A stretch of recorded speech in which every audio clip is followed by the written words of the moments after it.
আমাদের আমির যেমন বলছেন, আমরা দুর্নীতি করি না, আমরা দুর্নীতি করতে দেব না ইনশাআল্লাহ।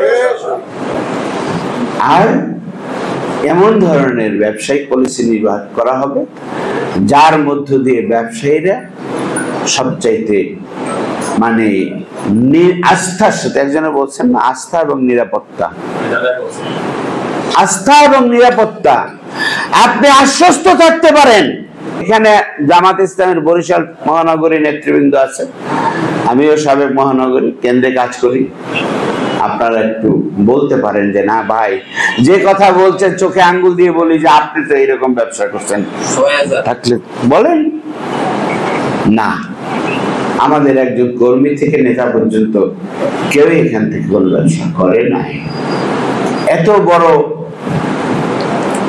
আপনার সমাবেশ সম্মেলন হলো এবং একটা বছর পর্যন্ত অনেক বড় বড় কর্মসূচি হয়েছে। আপনারা বিভিন্নভাবে আন্তরিকভাবে সহযোগিতা করেছেন, কিন্তু কেউ যদি কোনো চাপ অনুভব করে থাকেন তাহলে বলেন যে হেলাল ভাই কি বলছেন, ওনাদের সাথে আপনাদের তো পার্থক্য নাই, বলেন না। ইনশাআল্লাহ পার্থক্য আছে।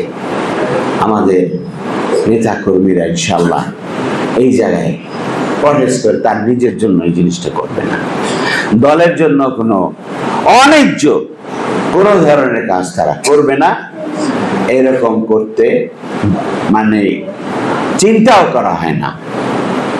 বাধার ক্ষেত্রে কোনো লোক কোনো হয় তাহলে সেই সংগঠনে এসে সে তার ব্যাপারে শক্ত পদক্ষেপ নেবে।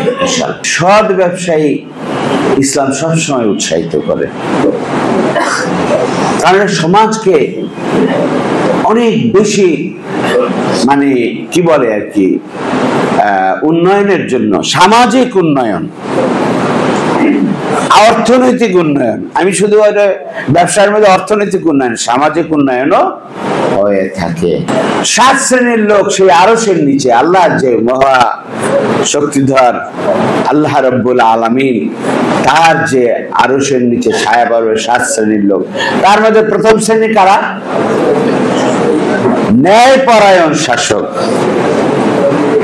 ওই যে আমি বলেছি যে শাসক, লি কুয়ানের মতো শাসক, একজন লোক সিঙ্গাপুরকে পাল্টায় দিছিস।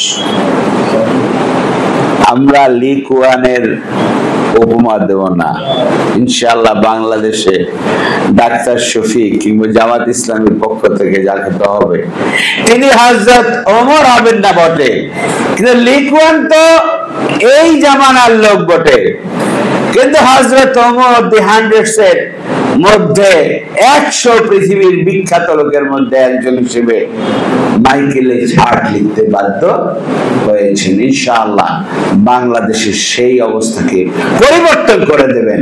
আরশের নিচে ছায়া পাবে ওই ধরনের শাসকরা যারা ন্যায়পরায়ণ শাসক হবে। তাদের মধ্যে ব্যবসায়ী নিরাপদ, ব্যবসায়ী আস্থার সাথে ব্যবসা করবে।